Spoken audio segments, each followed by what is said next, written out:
il y a effectivement une grande déception parmi les Occidentaux. Chacun espérait et comptait sur une victoire de Mousavi pour que le cycle diplomatique ouvert par Barack Obama soit suivi.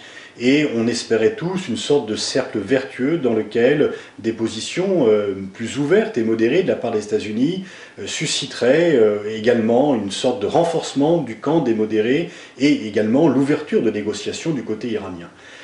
Toutes ces perspectives ont volé en éclats et peut-être que les Occidentaux ont un peu confondu Téhéran et les campagnes et ont un peu confondu leurs espoirs et la réalité. Parce que même si, bien sûr, il y a des accusations, notamment de la part des perdants en Iran, de trucage des élections, l'écart entre les candidats est tel que l'on ne peut pas expliquer la victoire d'Ahmadinejad que par les seuls trucages des élections.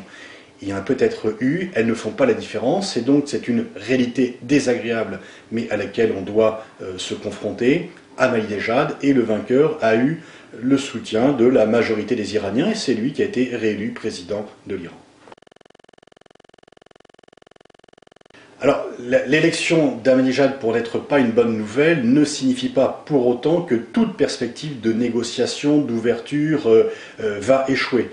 D'une part parce que celui qui détient les clés, une fois encore, c'est Ali Khamenei et non pas Ahmadinejad. Et donc il peut se dire que l'état de l'économie, que les demandes sociales sont telles qu'il faut peut-être prendre une autre direction.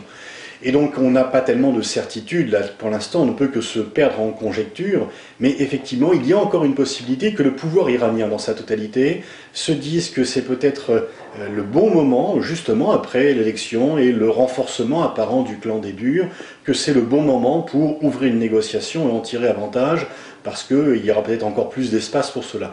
Mais pour l'instant ce ne sont que des suppositions, et il faut faire attention, une fois encore, à ne pas confondre ses désirs et la réalité. Bien, il met les partenaires dans l'embarras parce que Netanyahou habilement fait preuve de concession tactique en disant « je ne refuse plus la perspective d'un État palestinien, même s'il est démilitarisé », mais surtout il ne dit rien sur Jérusalem, qui reste où il veut que Jérusalem reste la capitale unifiée d'Israël, ce qui est bien sûr inacceptable pour les Palestiniens, et surtout il refuse de geler les colonies malgré les demandes expresses de Barack Obama.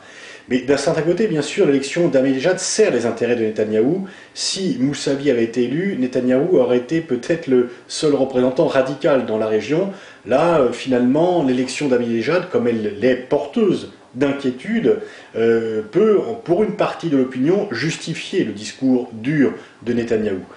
Là maintenant, eh bien, va certainement s'engager peut-être une négociation, voire autre chose entre Washington et Tel Aviv, mais la réponse de Tel Aviv n'est bien sûr pas à la hauteur de ce que demandent les Palestiniens, mais même de ce que proposait Barack Obama dans son discours du Caire.